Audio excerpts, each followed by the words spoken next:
This woman was the first black actor to win an Oscar, but her treatment at the awards was woeful.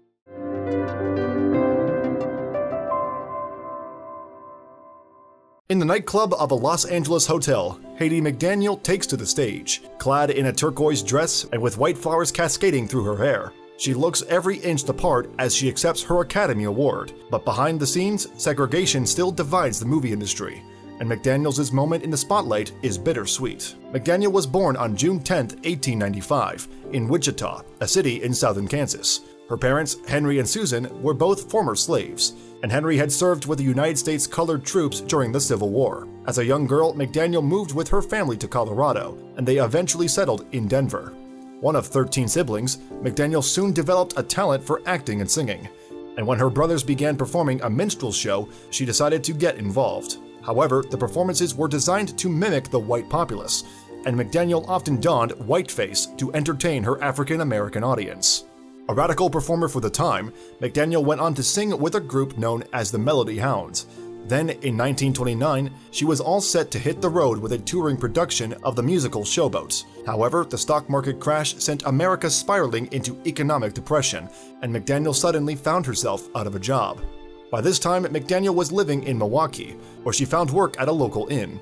But even though she was initially employed as a bathroom cleaner, her star quality shone through, and soon she was singing on the venue stage. From there, she moved to Los Angeles, hoping to follow her siblings Sam and Ida into show business. At the time, opportunities for African Americans were scarce. In fact, black actors were almost exclusively limited to subservient roles. But instead of fighting the stereotype, McDaniel embraced it, becoming an immediate success. And in 1934, she bagged her first major role, earning hundreds of dollars and a movie credit to her name.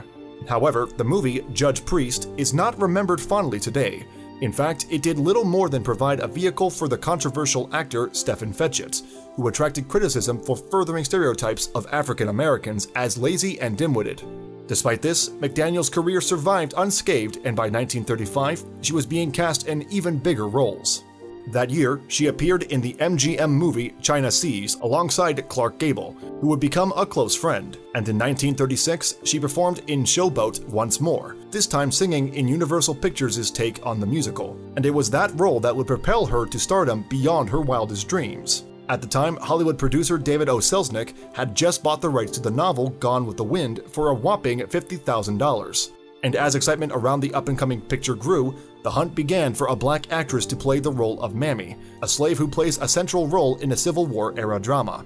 Among those up for the role were actress Louise Beavers, fresh from an acclaimed performance in Imitation of Life, and even First Lady Eleanor Roosevelt's own personal maid.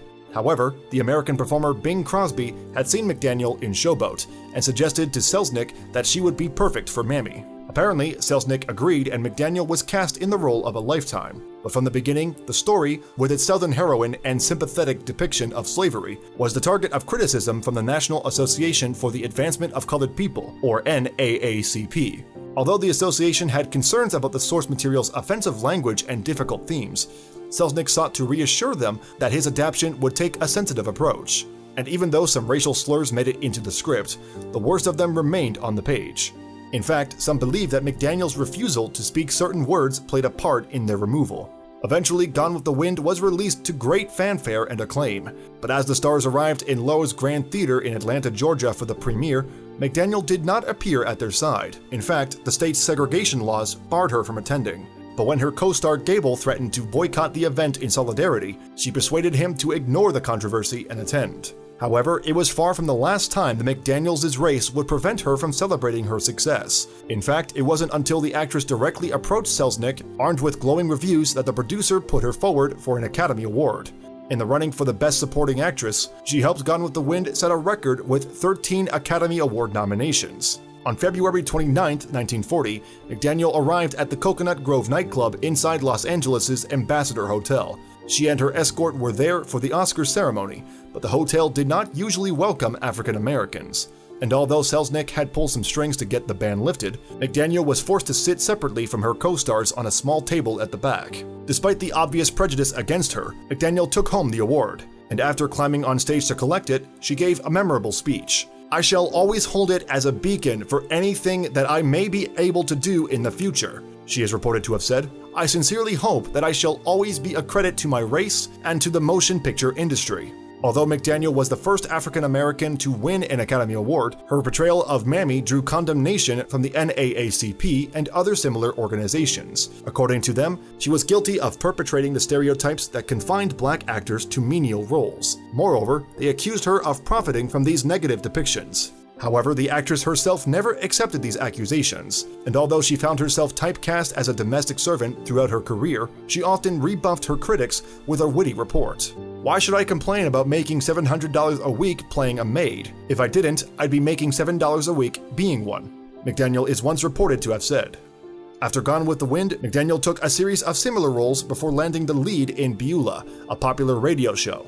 But just as she was making the leap into television in 1952, she died of breast cancer. And even though she asked to be buried in a Hollywood cemetery, the cruelty of segregation struck once more. Barred by a whites-only policy, she was instead interred at Los Angeles' Angeles Rosedale Cemetery instead.